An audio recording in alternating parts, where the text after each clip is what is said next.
why don't we just talk about the men in the middle, right? Let's just go to the next step. We were talking about Tice, but we did get a little bit healthier because Baines is back. Definitely needed him in that Detroit matchup. He did a very good job as well, just dealing with Drummond. They were mixing it up. Very physical game between the two of them. That was great to see. And then we just had that athleticism from Robert Williams, like I mentioned before, the 2 block shots on Anthony Davis, and everybody throwing up alley-oops to him. And I think it was Brian Scalabrine that made the point and I believe it was also the Detroit game.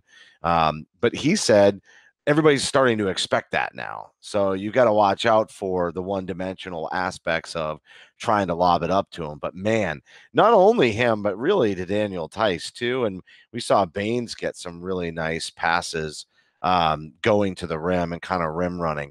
More and more of that, yes, please. Yeah, I mean I think that was a key piece that was really missing in the early going of the Celtics season. I mean, look, they don't have a lot of players who are really great at drawing free throws.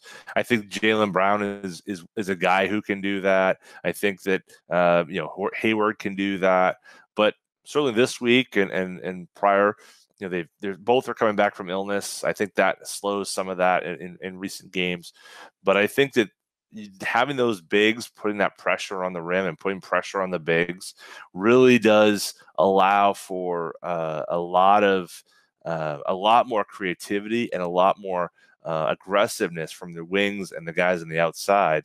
And I think, and particularly playmakers like Kyrie and Smart, and hopefully, and add Hayward in that mix.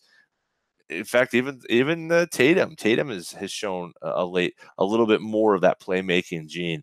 I think that having the bigs doing that rim running, crashing the rim, trying to get put that pressure on the big and have them choose, am I going with the wing or I'm going with the big that's rolling?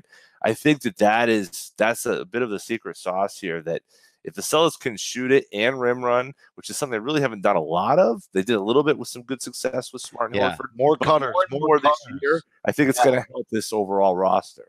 Yeah, 100%. More cutters, and send them from every position possible. And I think that's why that's not something we saw from Baines. I don't even really think very much last year, and I don't think we've seen it at all yet this year. And yeah, just the other night, I saw him cut, I think 2, maybe 3 times, 2 successfully, with a really quick up to the rim. I mean, it just doesn't give the defense a chance to position on blocking or anything. It actually winds up being very smooth. And to your point, the entire team really moving the ball well, looking for that. And that was kind of my point about Marcus Morris at the top, was that he was really looking for those plays. I think actually the Baines plays, 2 of them were feeds from Morris. I might be recalling that incorrectly, but I think that's the case. Let's go with it.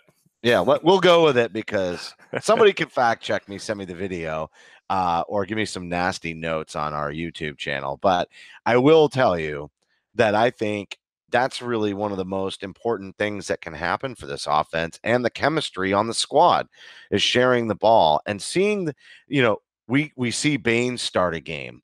The whole structure, we tried so hard to lay down how we thought that the starting unit would go and how the substitutions would go. And then they just kind of really laid such an egg that Brad totally rocked the starting unit. And then with Horford out, there's Baines kind of getting into that starting lineup when, Tice has obviously made some starts when Horford and Baines were out. And so, the whole plug and play scenario, I think, is great for chemistry, because people are getting minutes, people are getting opportunities. And I think that's really taking that edge off of trying to figure out, what's my role on this team? How do I fit in? All of those questions that were killing some confidence. That, sure, those were lesser teams in that 8-game winning streak. However, I really think there's a lot that they can take from that